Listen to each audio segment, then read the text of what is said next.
Hello and welcome to everyone tuning in right now. My name is Jessica Paul and I am the manager of Munro's Books in Victoria, BC.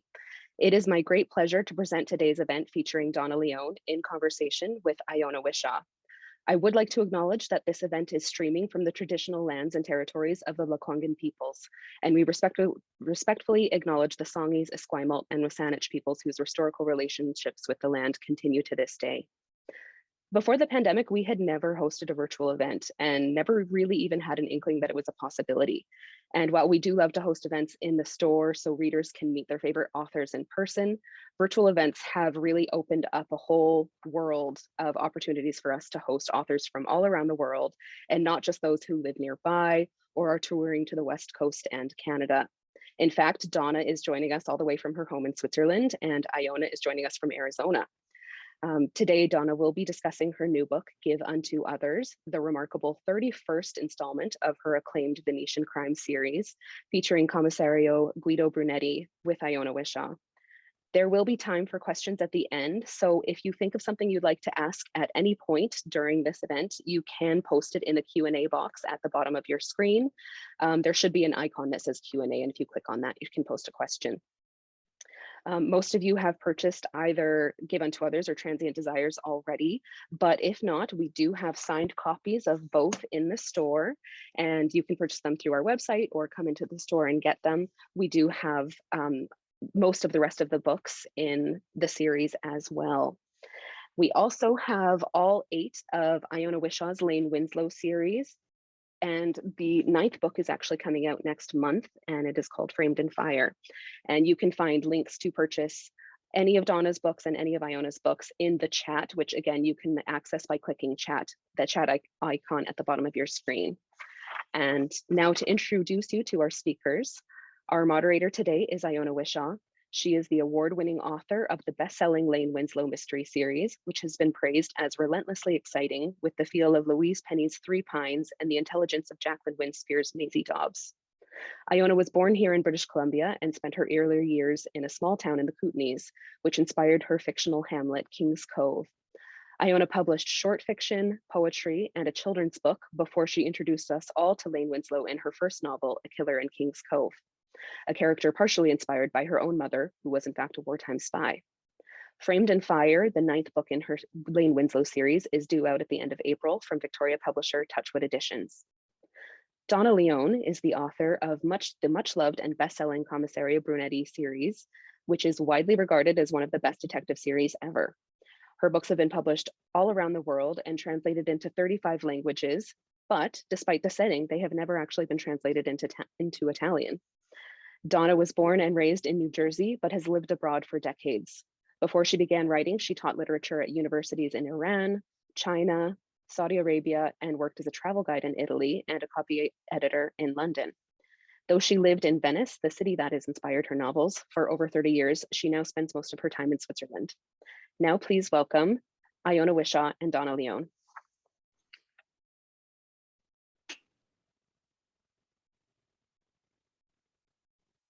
And there she is. Okay, I did it. Great. Hi, Donna. Hello. I'm sure that those listening today are as thrilled to be doing this as I am to be talking to you. So I'm excited that we'll be talking about this wonderful new book, Give Unto Others. And I'm always mindful of not wanting to do any sort of spoilers. So I'm going to leave you to be the judge of how much you want to say about the particulars as we go along. And so I think a really good place to start is, why don't you tell us what prompted you to write this particular book, Give Unto Others? A couple of years ago, I was having dinner with friends and people I've known for a long time, Italians. And one of them worked for what in Italian is known as an onlus, O-N-L-U-S. It is a company or an organization that is not aimed at lucre. It's not aimed at money. It's a non-profit organization. And over the course of the year, I had seen him get more and more distant and and more troubled. And finally I asked him what was wrong. And he said that he couldn't stand his job anymore because the whole thing was crooked. And I thought, yeah, well, that would dissuade someone's enthusiasm. And so he quit. He didn't tell me a lot about it, about what they actually did. But he did explain that the whole exercise was to beat the tax man. Taxes in Italy are onerous, 55% is not uncommon. And so people have reason, they believe, to do what they can to get around the tax man. However, that a charity might be set up in order to profit from this, I'm not sure it's the same thing as not asking for a receipt in a restaurant. And so I tried to think of a way that this could be set up. And I was back and forth with him sometimes to ask about how it worked, what the legal elements were. And I just went ahead with it. And once I had that idea of the uncharitable charity, I knew where to take the book. And that luckily is what often happens, that starting a book with a single idea and vague idea, I'm sure this happens to you too, the book just takes over and in a sense writes itself or tells you what it wants to do. That's right. That's very interesting because that comes from a very real episode that you met the people who were engaged in that. And I wonder, in fact, how many of your books are based on real crimes. I have this feeling that you have a lifetime subscription to Il Gazzettino. I do. I read it online when I'm in Venice. I read it every day. I adore the Gazzettino. It's a wonderful newspaper. So is La Nuova di Venezia, but I prefer the Gazzettino. I'm faithful to the Gazzettino. It started in 1887, I think. Wow. Yeah, wow. I make a lot of fun of it in the books, but really the Gazzettino is not a bad newspaper, or else I wouldn't subscribe. Very often the books happen when someone says something or I read something that presents me with lines that don't go in the same direction, lines that shouldn't be in the same place or shouldn't be near one another, when there's some sort of paradox or oxymoron in fact. And once I understand that these two things should not be together, then I have a jump off point. One example is the impetus that I had for writing about faith, which is one of my favorite books. It's about the woman. It's about a woman who in Italian would be called una super liftata. Una liftata is a woman who has been, or a man who has been lifted. The Italians have picked up the word un lifting. And so una liftata is a woman usually who has had work, as they say. Work done, yes. Who has had work done. And una super liftata is one like, what was her name? Jocelyn Wildenstein, who had I don't know how many surgeries on her face. So she got the cat-like, the tilted eyes and the sunken eyes. I was at the opera in Zurich years ago, and I saw a woman walking in front of me who was a very, very elegantly dressed person and who walked like a young woman. I was chatting with a friend as we were leaving the opera, but this caught my eye because of the exquisite clothing she had, great shoes, Italian shoes, and a very youthful manner. So when we got to the top of the steps that would go down and out of the opera house, I was chatting with my friend. We stopped to look at the steps to go down, and I noticed that La Superliftata this woman was over there. And I looked and I saw La Superliftata because I had no idea. I was stunned because she was young. You can tell by the way people move. You can tell by their gait, their age. And this was a young woman, probably in her late 30s, early 40s, who had been done and redone and redone and redone. And that was one of those, that doesn't make sense. And so I thought, all right, let me write a book about why this woman, this young woman, this elegant woman, this obviously wealthy woman has done this. And the book intrigued me because it took me a long time to figure out why this happened to her. And it's that wonderful idea that you see these stories and they're jumping off points for exploring the why in people's lives that bring them there. Yeah, because the what really isn't very interesting in a crime book, and the idea discovering who done it really isn't very interesting because it's just a fact. But to try to figure out what led to behavior or an action or a murder in some cases, that can be fascinating because then you learn something. Finding out who killed Roger Ackroyd, okay, you get the name of the killer and that's the end of the discussion. But to figure out why someone did it, that can be interesting because that's what we all want to know. Why did that happen? Yeah, it's that human story that's so appealing, really. Mm. That's interesting. My husband loves mysteries, but he really could not care less who did it or even what the crime is. What he's really interested in is relationships. And the crime book puts people under pressure. And so the sweet, idyllic, wonderful marriage, friendship, something is put under stress and changes. And we get, because we trust, in most books, we trust the narrator, we get the explanation of why that happened.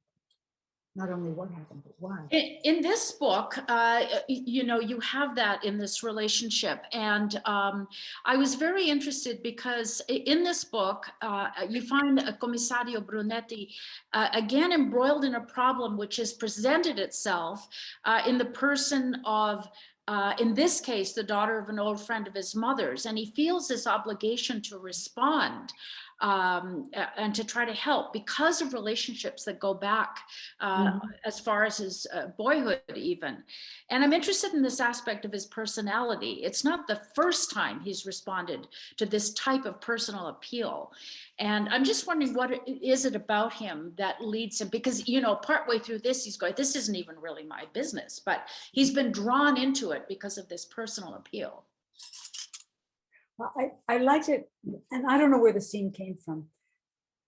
When I've in the past talked about how to go about building a novel, creating a novel, and getting it to work, I have often said, as do all people who try to give advice, show, don't tell, show, don't tell, show, don't tell, show, don't tell. Just set a scene and let the reader, unnudged and uninstructed, come away from the scene with an understanding of the people in the scene without any narrative explanation.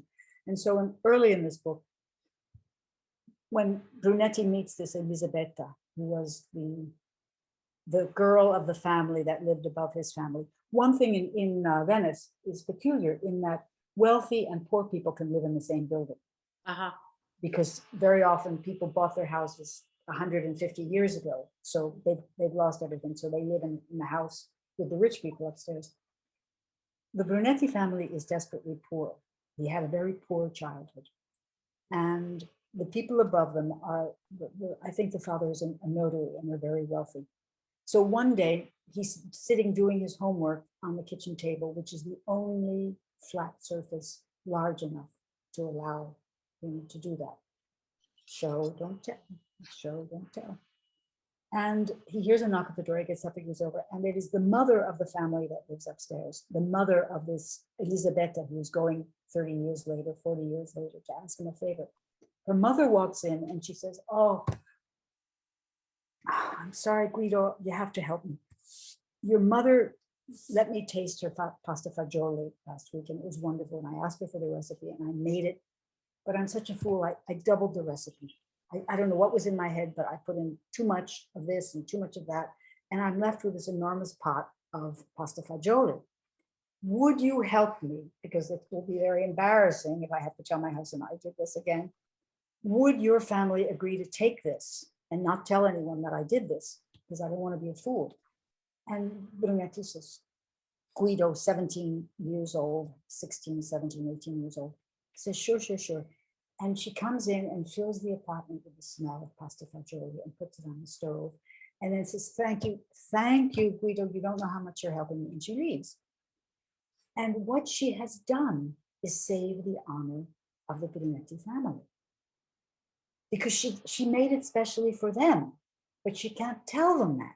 So when Brunetti sees Elisabetta, whom he never really liked very much because she hadn't been particularly nice to his mother, but her mother had been wonderful to his mother, he didn't have a choice.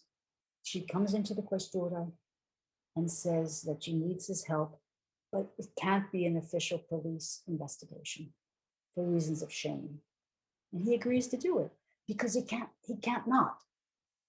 And so the narrator isn't drawing pictures on and saying, with arrows saying, he was treated generously, so he has to behave generously.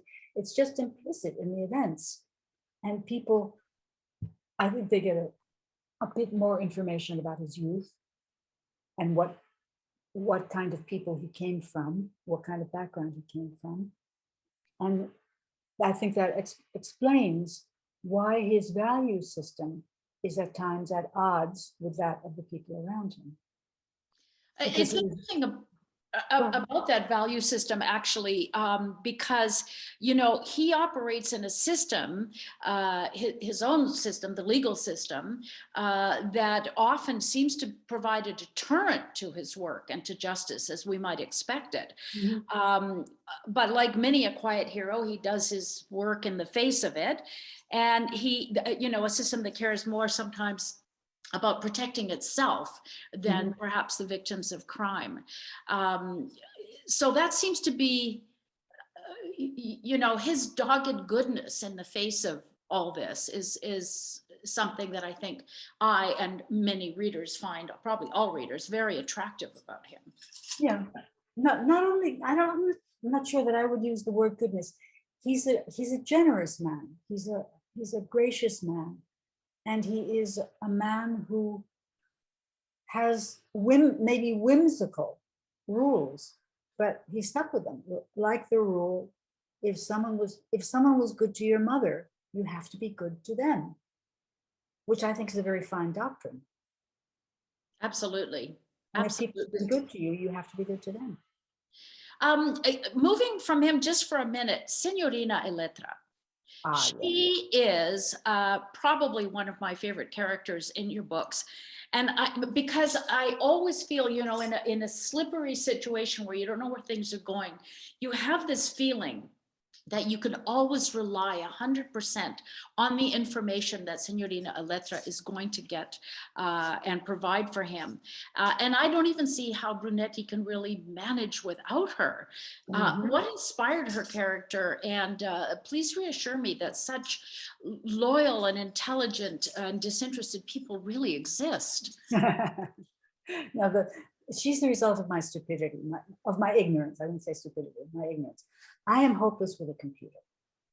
I am numerically dyslexic. I can't write down phone numbers. I get them wrong.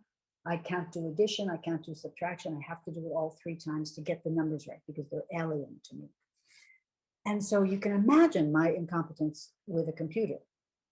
In fact, for the first 6 or 7 books, someone used to have to come down and put it on a disc for me because I never learned how to. Remember the lip square discs? Oh, I do. I couldn't figure out how to do that. I couldn't understand the instructions, however easy they were. And so at one point, in one of the early books, it was within the first 10 books, Brunetti got to a situation where he had a dilemma of some sort, and I didn't know what he was going to do. So I got up and turned off the computer and went out for a walk. And when I came back a couple of hours later, I opened the door and then I sat down at the computer and I opened the door in the book and in came Signorina Elettra. And she knew how to do everything. And I realized that I didn't have to explain how she did everything. I just said, she managed to break into the Vatican's list of pedophile priests, or the CIA's list of pedophile CIA agents, because she has worked with computers all of her life, and she's a genius. So I just have to name what she can do. And because in the books, she has been so repeatedly successful, she has been so repeatedly triumphant, that at this point, I would never question her genius. And luckily, no reader has to write and say, And you don't have that's to, impossible. and you don't have to explain it. I mean, I don't doubt she can do those things. And I was interested to note in the last couple of books that she can also cover up any traces of her having been into these sites, which I think is. But if memory serves, a couple of years ago, some teenagers got into the Pentagon system. Correct.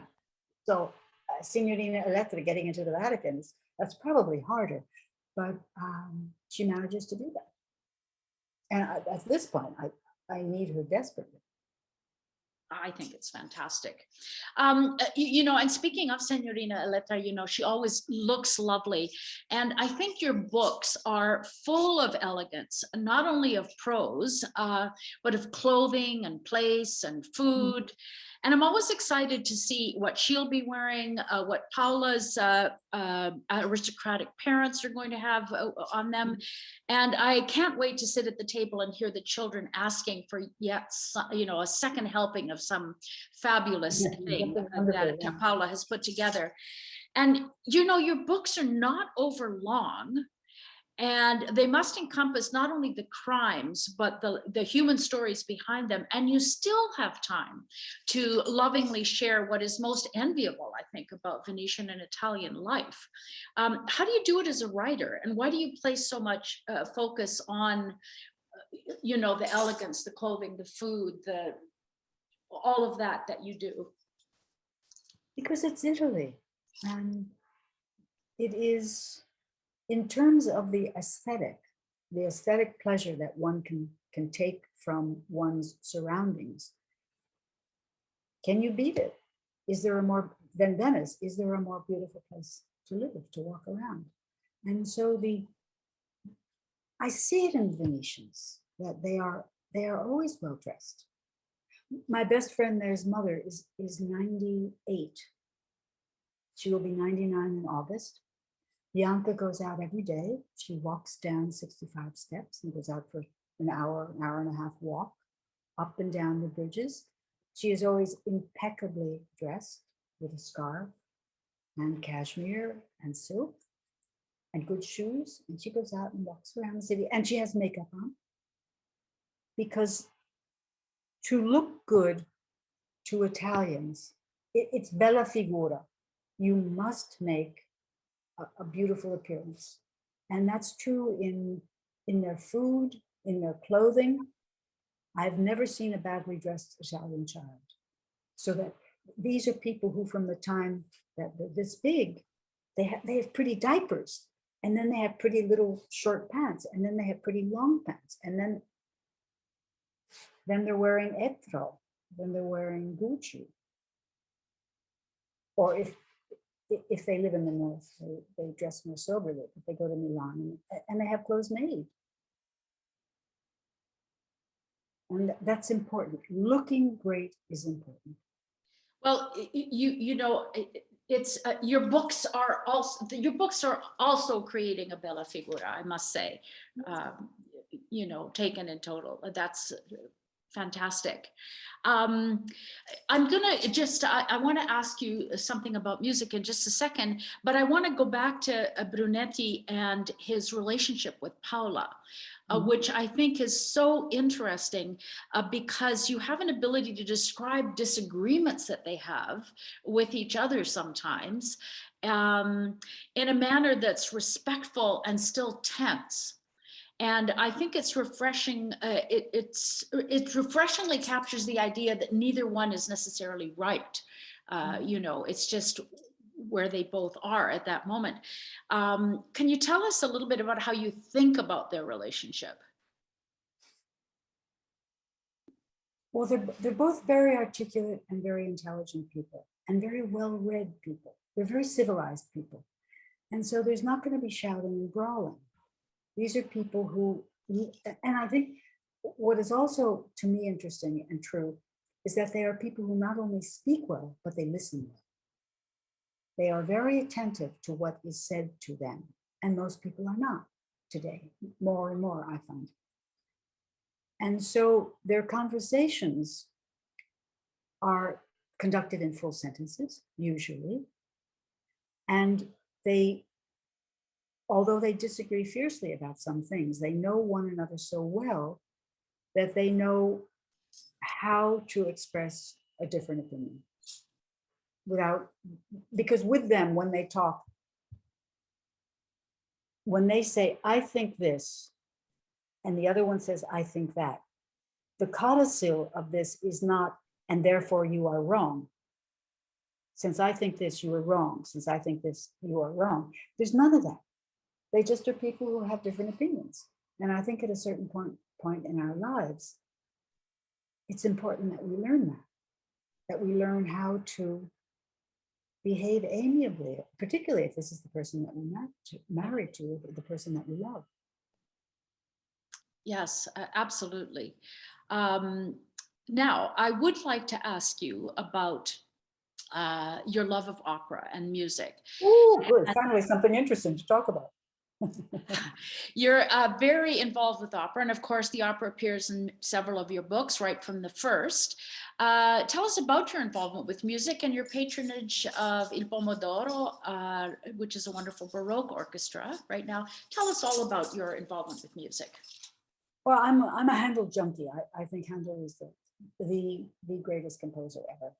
And I was lucky enough years ago, 20 years ago, 25 years ago, to make a friendship with Alan Curtis, the conductor, the late conductor, alas. And we talked about projects, possible projects. And I said, yeah, why not? Let's do it. And so he and I together decided which operas we'd like to have recorded and what cast to use.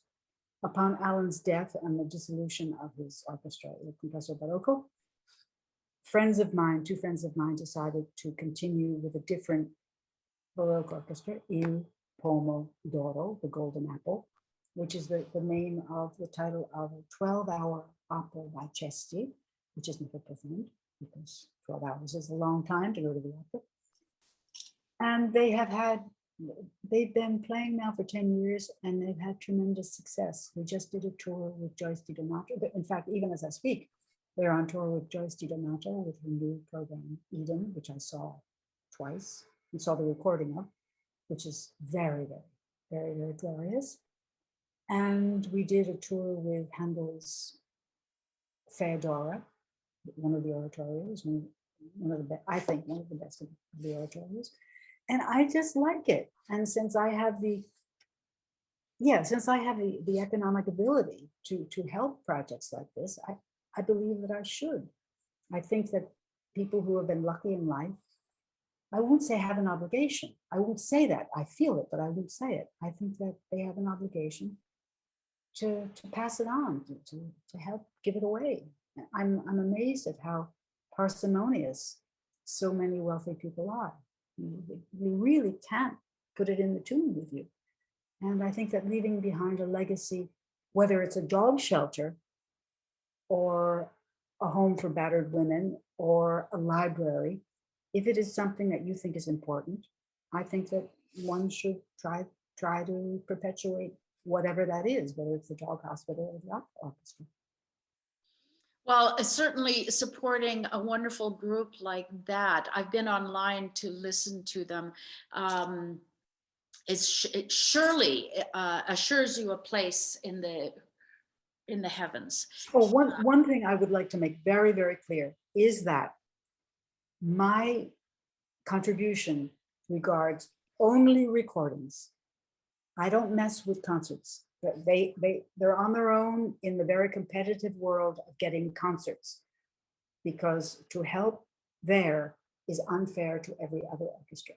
But when it comes to recording, I think that it's fair to help recordings. And I've also helped some musicians, not Pomodoro musicians, because I think that this is something that we owe these people who bring, those of us who love the music, we owe them.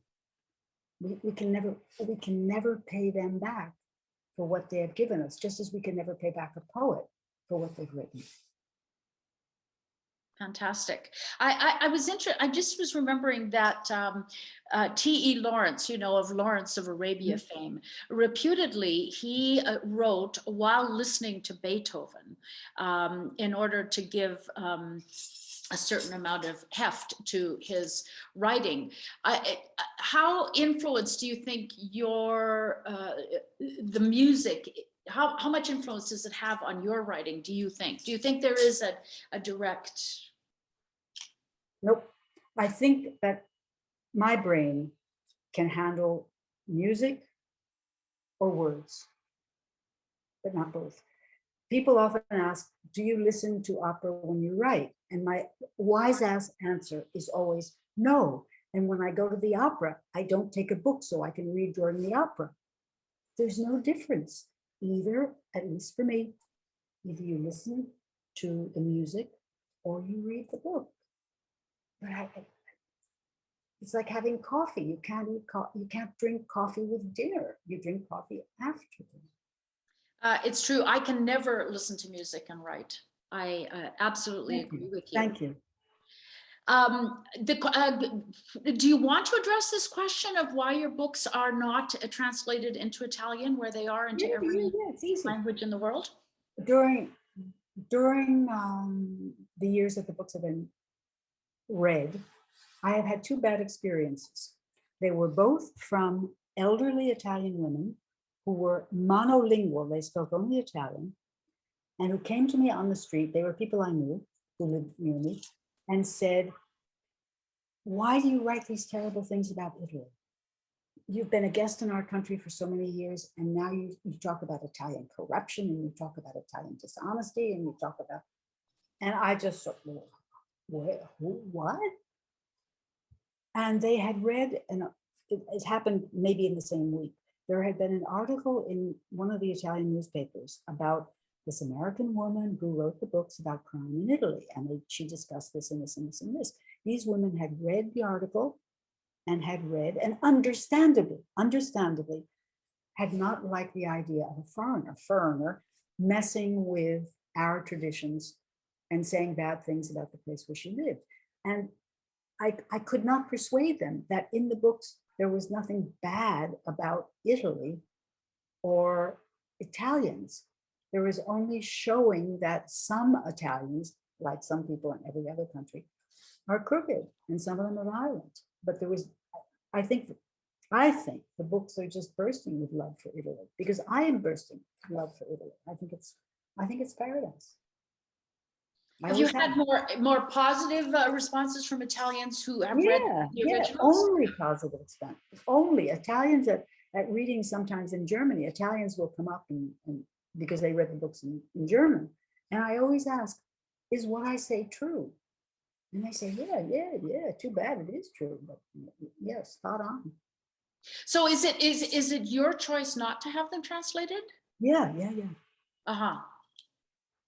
To avoid more Signora industry. No, I just don't need trouble at my age. I don't need to be, I don't want people to have that impression of me, because no.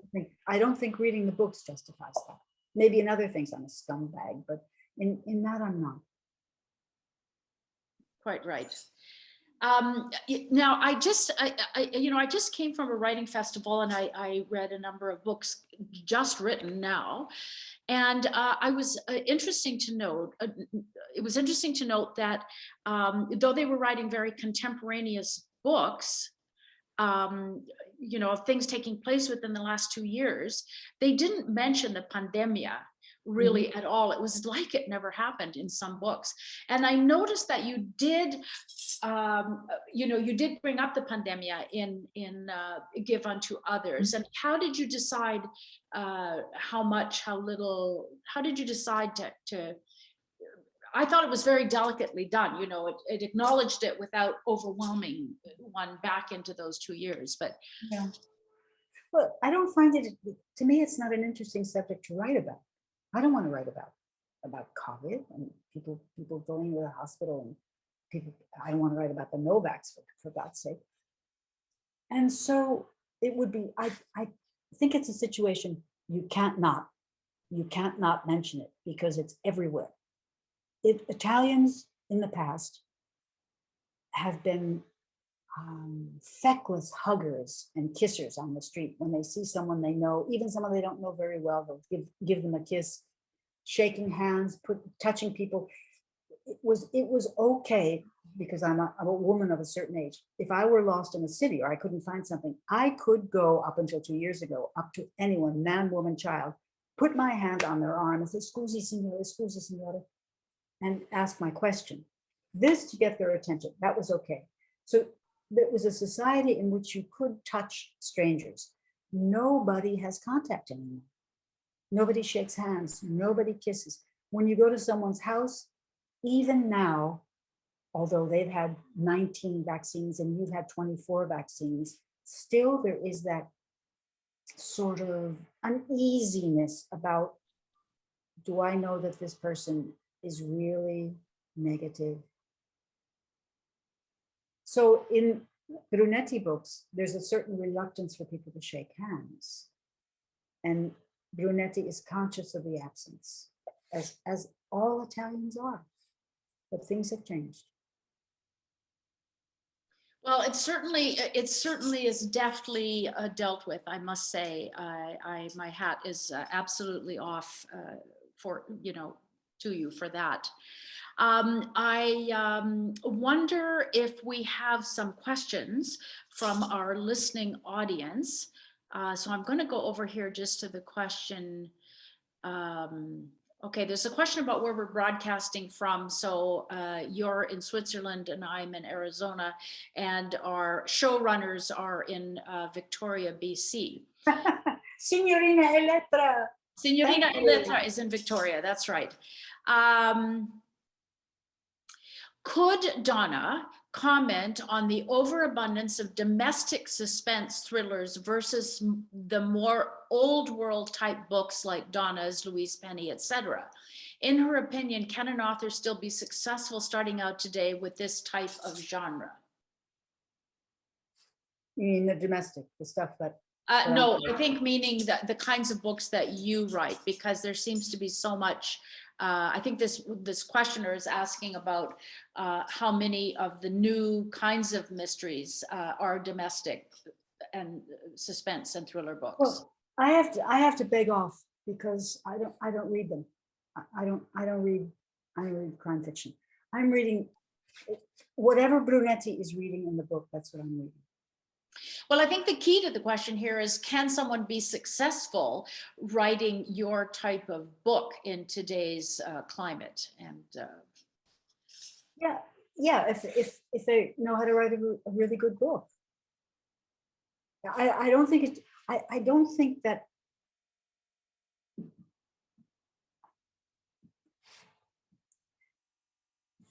It's difficult. How would you answer it?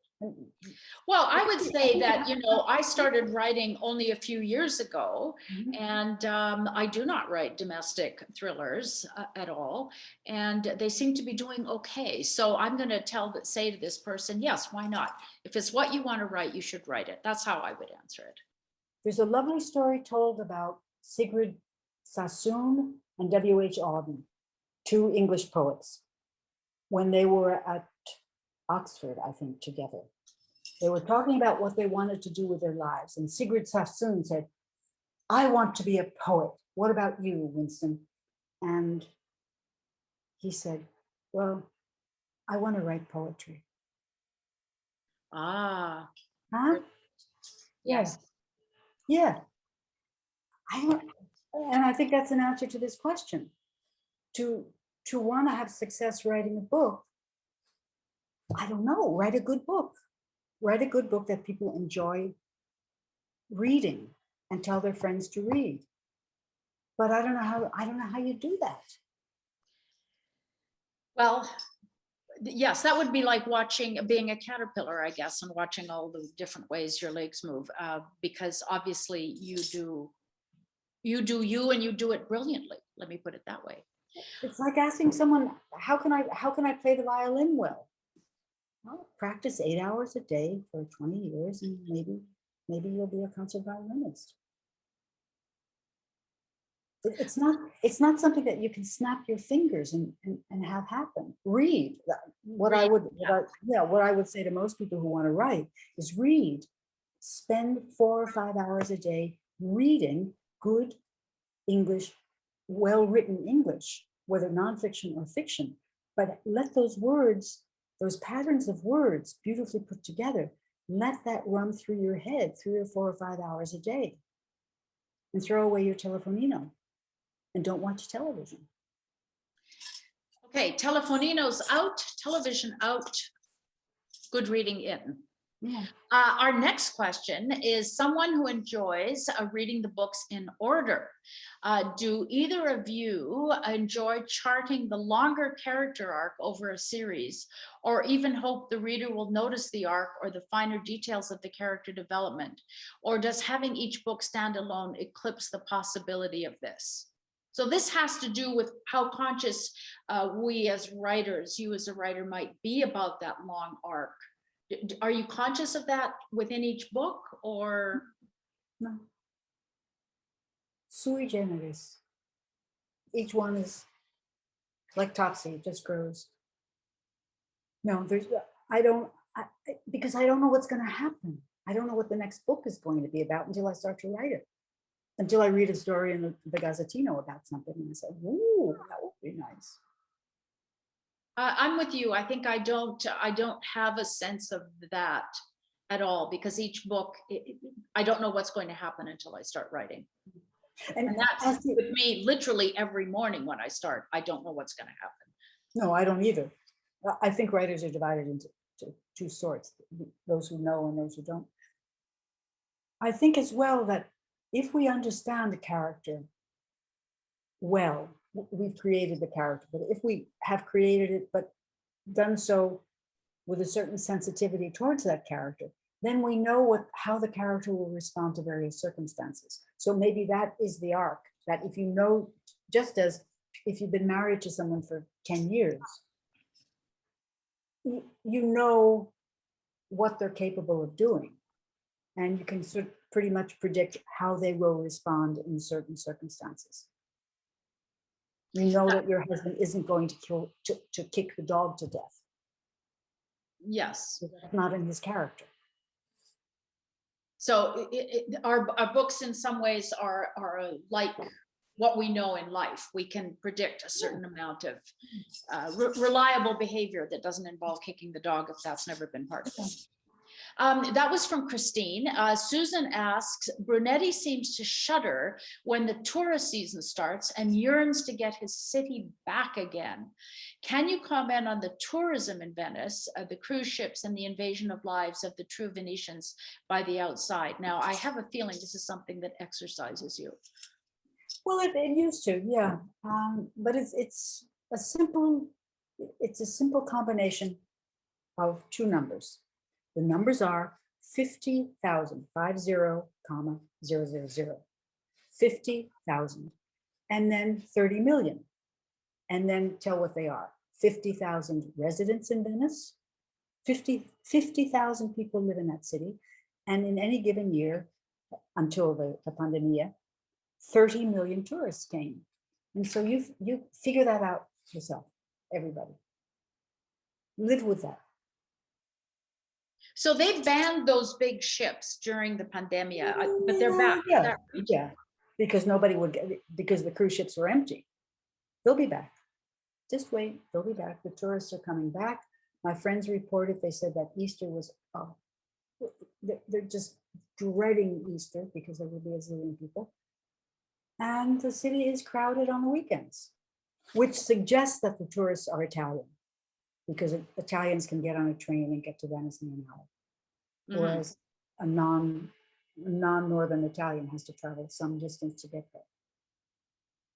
But the bulk of the weekend tourists are Italians. Does that make it better for them that they're Italians? No, I don't think it does. They're still getting in your way. And they're still contributing almost nothing to the economy of the city, to be vulgar and talk about money. Tourism doesn't make a lot of people rich. It makes some people very rich, but it is devastating to the city. I think that this is a common phenomenon in places like Barcelona. Barcelona isn't the same city it was 15 years ago. Las Ramblas is just a horror show.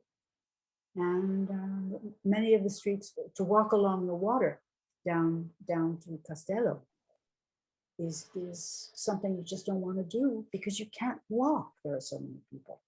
It's like being on the high street in any big city on Christmas, 2 days before Christmas. And that's why I left. Yeah. Yeah, it's. And there's no solution. No, I was going to say there's what you can do. Jane asks us about the difference, what you think might be the significant difference between Venetians and Neapolitans. And I think this is kind of interesting. I did have a question about Grifoni, with whom Brunetti seems to be working more and more. Mm-hmm. And they have a very equal kind of relationship, but they definitely do have a kind of difference based on where they come from. Can you talk about that a little bit? Well, this is historical. The Northerners in Italy, the wealth is in the north. The powerhouse, the economic powerhouse in Italy is the north, and that's not above Rome. That's above Florence, up there. That's where most of the money is made, where the factories are, the companies are, the schools are, and they have a great suspicion. And many of them have a great contempt and suspicion of Southerners and refer to them as terroni, people who come from the earth people, earth creatures. I have heard Northerners use this term more times than I like hearing it. And there is a kind of innate suspicion of the motivation of and the behavior of Southerners on the part of the Northerners. And as in the case of most prejudice, it's the people on the top who have a prejudice towards the people on the bottom. And the people on the bottom, if they have a prejudice against the people on the top, it doesn't matter much because it's not important because they're on the bottom. Neapolitans are, I think they're divine because they managed to survive in that city and they have for the last couple thousand years. They are, I was on a bus once in Holland. The bus stopped and I fell to the ground in the bus and nobody in the bus moved. So I was an old lady with white hair. The bus stopped and I fell on the floor. And about 35 Dutch people watched me get on my knees, grab onto the railing and pull myself up to my feet. And nobody blinked an eye or offered me a hand. If that had happened in Naples, they would have stopped the bus. Signora, do you need an ambulance? The bus can take you to the ambulance. Signora, can we get you something to drink? Are you all right? Can I help you? Do you need anything? Can I get you some water? There would have been hysteria on the bus because an old woman had been injured. And in that instant, I said, this is humanity. This is civilization in this city. They cheat you, they rob you. They usually don't, they're not violent in doing those things, but they are funny and they are sensible about life and they have no illusions. I think Neapolitans, my best Italian friend is a Neapolitan, and he's just so filled with humor and so filled with the desire to live and have fun. I adore them. And what I want to do sometime is send Brunetti to Naples for a long time. So I could go and live in Naples for 4 or 5 months to get the feeling. That deep feeling of humanity. Yeah. Yeah. And it was really that shocking incident because I was shocked. I wasn't hurt. I was surprised. I was stunned. But it left me with such rancorous feelings towards these people. Not that it happened to precious me, but that it could happen to any elderly person and nobody would pick them up. Because in the other culture, that's inconceivable. Literally, that could not happen. And I would rather live in that kind of, I would rather have my purse stolen and live in that culture. Well, hopefully the Swiss will scoop you up if you ever go down. Yeah, the Swiss are more polite. And I think that because they're a small population, they are more eager to help the unfortunate. Yeah. Here's thank you, Jane, for that. Karen would like to know, and I'm assuming this is a television series she's referring to. Is there any chance of a series being produced in English? I've only been able to find episodes in German with no subtitles. What can you say about Brunetti's series? Don't worry that there's no subtitles because they're very loosely related to the books. Oh, This is Sunday. I'm going to London tomorrow, and I'm in Oxford on Thursday, and I have a date for coffee or tea with a television producer who's been after me after the books for a couple of years, and we're finally going to meet and talk about it on Thursday or Friday. So there's interest in it, but in these particular times, it's difficult because it's probably the most, other than Kilimanjaro, it's the most expensive place to film in because of the fees for filming and for the cost of hotel and food. And it's risky because we live in the age of COVID. So if you're a television producer and you've got 50 people living in hotels in apartments in Venice, and all of a sudden there's a lockdown and you can't work anymore and you can't get out, you're taking an enormous financial whack unless you have very good insurance. But it would be nice to do it. I'd like to see it. I would like to see it in English. yeah, everyone would love to see it, believe me. And it would be so aesthetically lovely to look at, you know, Yeah, apart from because everything everything's else. pretty. Everything's beautiful. A person labeled anonymous attendee has said, I've been discouraged to hear that Louise Penny couldn't be successful if she were to start today. I'm surprised by this because Wait, who said that? someone has said it. They haven't given us their name, but you know, I think it's again this press of these kind of thrillers that are all over the place now. And I personally would respond by saying, if you are writing a story with engaging human characters, you don't need to worry about success. I mean, for me, your books are all about engaging human characters. That's what the big draw is. And I would like to encourage this writer to do that and not to worry.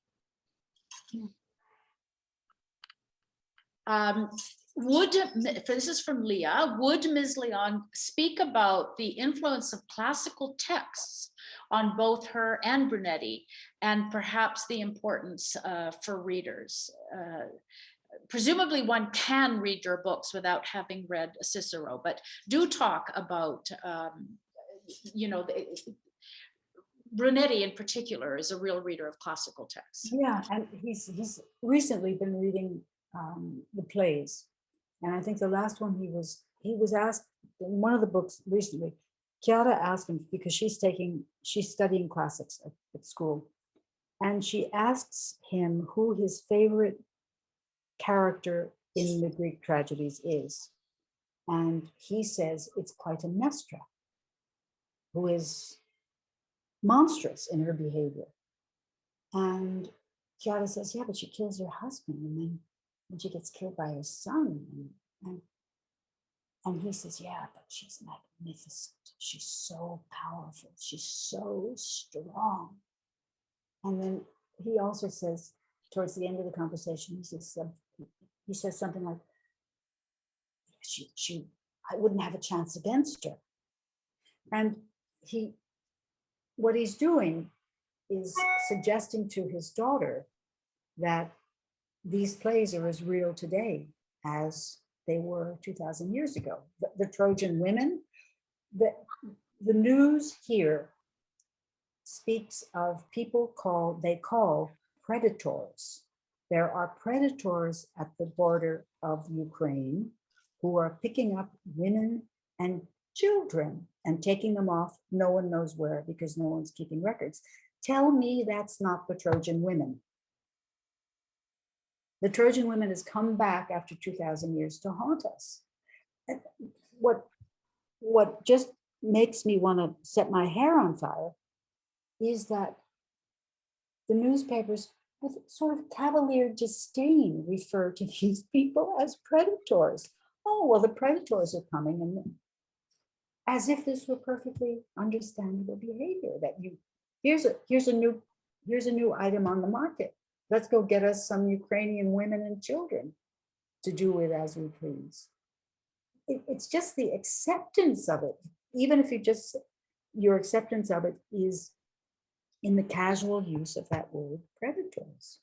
I find, but I'm a careful reader, and I spend a lot of time being indignant with the use of language. But this one really pushed me off the rails. There's a lot to be indignant about just now, I must say. Louise would like to know how many years did you write before Commissario Brunetti was revealed? Oh no, I got the idea when I was 50. I was in an opera rehearsal, and the conductor, who's an old friend of mine, and his wife started talking about another conductor, and we got the idea of killing him in the dressing room. And I said, "Oh, that'd be a great idea for a book." So I wrote a book. But if I had not had that conversation, I never would have written a book, because it never occurred to me to want to write a book. But when I got this idea, I said, "I wonder if I could do that," and I could do it. And then it sat in a drawer for 2 years, because I just wanted to see if I could write it. I wasn't interested in publication. I think that's one of the reasons that I'm so casual about it, because it just, I bent down and picked up the ticket. I could write, but I had spent 40 years or 30 years teaching English literature and writing letters, because I've written thousands of letters in my life, because I left the States when I was 23, I think. I haven't lived in the United States for 50 years. And I kept moving. So the only way then I could keep in touch with people was with letters. But no, there was no plan. There was no desire to be a writer. No, I just wanted to have a whole lot of fun with my life. And that kind of, I think we've sort of answered this, but maybe you can expand on it a little bit. Karen asks, does Donna outline, or is she a discovery writer? Would that I could outline. I know, me too. Oh God. Wouldn't it be great if you woke up one morning and someone had left an outline of a book, chapter 1, chapter 2, chapter 3? Oh, if anyone knows where the tooth fairy is, please send them to my house. No, when I start the book, I do not have a clue as to what's going to happen in the book. And in this one that I'm working on now, I'm on page 300 of manuscript, and I still don't know what's going to happen. I'm 100% with you. You know, from a creative point of view, it would not be interesting for me to simply loop predetermined points together as part of the process. For me, it's the actual moment when you're writing. That's where the creativity is actually happening. So yeah, I do absolutely. And if the reader is surprised, if the writer is surprised, the reader is going to be surprised. Exactly. There's one last question here from Anonymous, who loves Venice and how beautiful it is. And she read John Barrett's book, The City of Fallen Angels, and just wondered if you've read it and what you think of it. No, I didn't read it. Okay. Well, you know what? That takes us right to the hour. Donna, thank you, Donna. This has been so delightful for me. I can't even begin to tell. And for me as well, really. And for all of us in the audience, I think I can say that and speak for everyone who has been watching this conversation, enjoying it so much, just as much as I did. Thank you both so much. This was great. This is my favorite part of working in a bookstore, is this opportunity to meet authors like yourselves, get to hear about the behind the scenes, because of course, as lovers of literature, as readers, we can enjoy the finished product, but we don't know what the story is behind it, how you came to that idea, and it's such a fascinating process, because I am a voracious reader, but I do not write, and I don't have a desire, I don't have the skill. So to hear it from the two of you and how it all comes together, it's so fascinating. And I think that's why people love to read, but also why they want to attend events like this to Mhm. get this insider information. So thank you so much for taking the time to You're be with welcome. us today Thank you for the and invitation. joining us all the way from Switzerland. I don't know if we would ever have been able to host you for an event if we weren't for virtual events. So I'm really grateful for one way of the pandemic for allowing us to think more creatively about how to host authors and to bring Good. you in front of audiences, because it's such a neat way to be able to have this conversation when you might not be traveling to Canada and particularly the West Coast. I also want to thank Donna, your publisher, Grove Atlantic, for helping set up this event, particularly your publicists, Deb Seeger and Jennifer Lynch from Publishers Group Canada, who reps your books here in the They are country. both saints. They are both Yes. saints. They are, really. We could not put together events like this without the help of the publishers. They are key to this. So thank you so much. Just a reminder, if you in the audience have not read books yet, I know most of you have maybe purchased these, but we do have signed copies. And we also have all of Iona's books in stock. And she is Good. going to be in town at some point in May and will be signing books for us too. So though we don't have signed copies right now, we will. Also, this event has been recorded, so and we'll be sending it out to everyone who registered for the event probably next week sometime. So if you want to re-watch it and enjoy it, feel free to pass it on to friends who you think would enjoy it as well. But I just want to thank everyone who's with us today and watching for taking time out of your day to join us. It's really great to be able to connect readers and authors, and it's my favorite part of the job. So thank you, Iona. This was amazing. Thank you, Donna, for joining us, and good luck in London. I am really, really eager to hear what comes of this conversation with a television producer that you're going to be speaking to this week. I think I'm we interested all only in want to see going a to the show. bookstore. I don't care about the television. I just want to go to the bookstore. You just want to go shopping, book shopping. I understand completely. So enjoy that.